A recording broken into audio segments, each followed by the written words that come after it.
बिस्मिल्लाहिर्रहमानिर्रहीम। अस्सलाम वालेकुम मेरी प्यारी यूट्यूब फैमिली, कैसी है मेरी प्यारी बहनें। उम्मीद करती हूँ आप सब खैरियत से होंगी।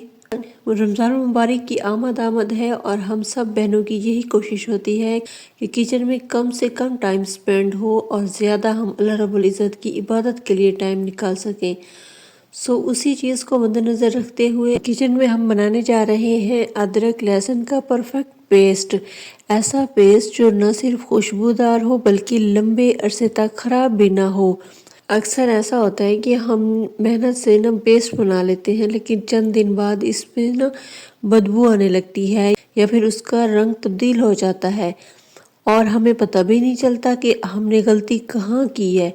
तो आज मैं आपको बताऊंगी आम गलतियां हम कौन सी करते हैं, पेस्ट खराब आखिर क्यों होता है और अदरक लहसुन पेस्ट के आपके साथ 3 तरीके भी शेयर करूंगी जिससे आपका अदरक लहसुन का पेस्ट कभी ख़राब नहीं होगा, उसमें स्मेल नहीं आएगी, वो कलर चेंज नहीं करेगा और लंबे अरसे तक चलेगा। वीडियो को आखिर तक ज़रूर देखिएगा। अगर वीडियो आपको पसंद आए तो मुझे अपनी दुआ में ज़रूर याद रखिएगा। सबसे पहले अदरक और लहसुन को छीलकर अच्छी तरह धो लें, लेकिन यहाँ सबसे बड़ी गलती पता क्या होती है, हम धोने के बाद फ़ौरन ब्लेंडर में डाल देते हैं। आपने उन्हें किसी कपड़े पर फैला दें, पंखे के नीचे रख दें या रूम टेम्परेचर पर मुकम्मल खुश्क होने दें।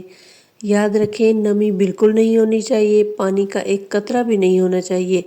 जार मुकम्मल खुश्क हो, चम्मच भी खुश्क हो, हाथ भी खुश्क हो, क्योंकि नमी पेस्ट जल्दी ख़राब कर देती है। सबसे पहले मैं आपके साथ पहला तरीका शेयर करने जा रही हूँ। अगर आप ब्लेंडर में पानी डालकर पेस्ट बनाते हैं ना, जैसे मैं यहाँ पे बना रही हूँ, वो सिर्फ और सिर्फ ना 3 या 4 दिन तक रहता है। मेरे पास लहसुन और अदरक की क्वांटिटी थोड़ी कम थी तो इस वजह से ना मैं पानी वाला ही पेस्ट बना के रख रही हूँ।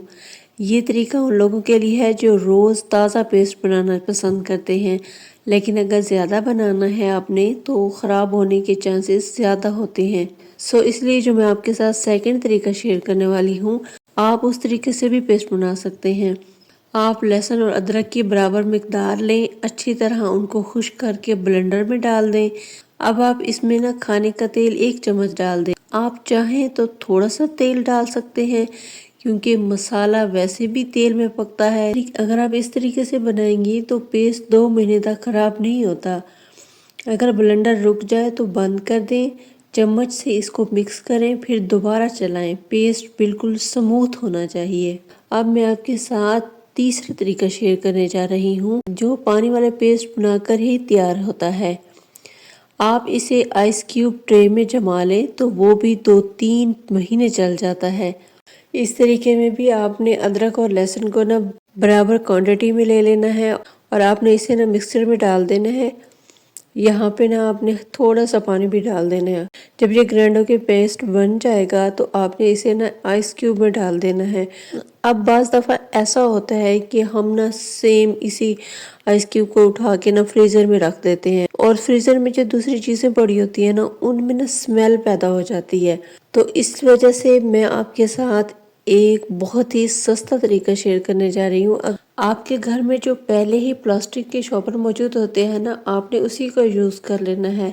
मैंने ना इस आइस क्यूब के मुताबिक इसकी कटिंग कर ली है। अब आपने मैंने इसे कंप्लीट कवर कर दिया है ताकि इसकी स्मेल ना फ्रीज़र में मौजूद दूसरी चीज़ों में ना पड़े। ये तरीका बहुत बेस्ट है, आप भी ट्राई करके देखिएगा। अगर आप लहसुन अदरक का पानी वाला पेस्ट बनाएंगी तो आपने ना उसमें खुश्क चम्मच इस्तेमाल करना है और बिल्कुल खुश्क एयरटाइट जार में रखना है। हर बार निकालते वक्त साफ चम्मच आपने इस्तेमाल करना है। इस्तेमाल के फ़ौरन बाद ढक्कन अच्छी तरह बंद कर देना है और उसे हमेशा फ्रिज में रखना है। आप इसे 2 महीने आराम से इस्तेमाल कर सकती हैं। अगर आप चाहें तो 1 चुटकी नमक डाल सकती हैं, ये भी शेल्फ लाइफ बढ़ाता है।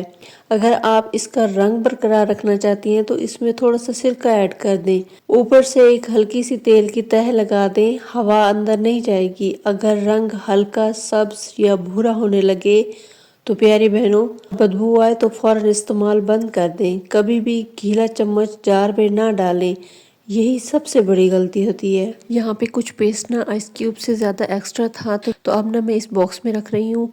ये तकरीबन मैं ना 2 से 3 दिन तक इसे इस्तेमाल कर सकती हूँ आराम से। अगर आपको आज की वीडियो पसंद आई हो और कुछ सीखने को मिला हो तो चैनल को सब्सक्राइब करें, वीडियो को लाइक करें और अपनी राय कमेंट में ज़रूर दें।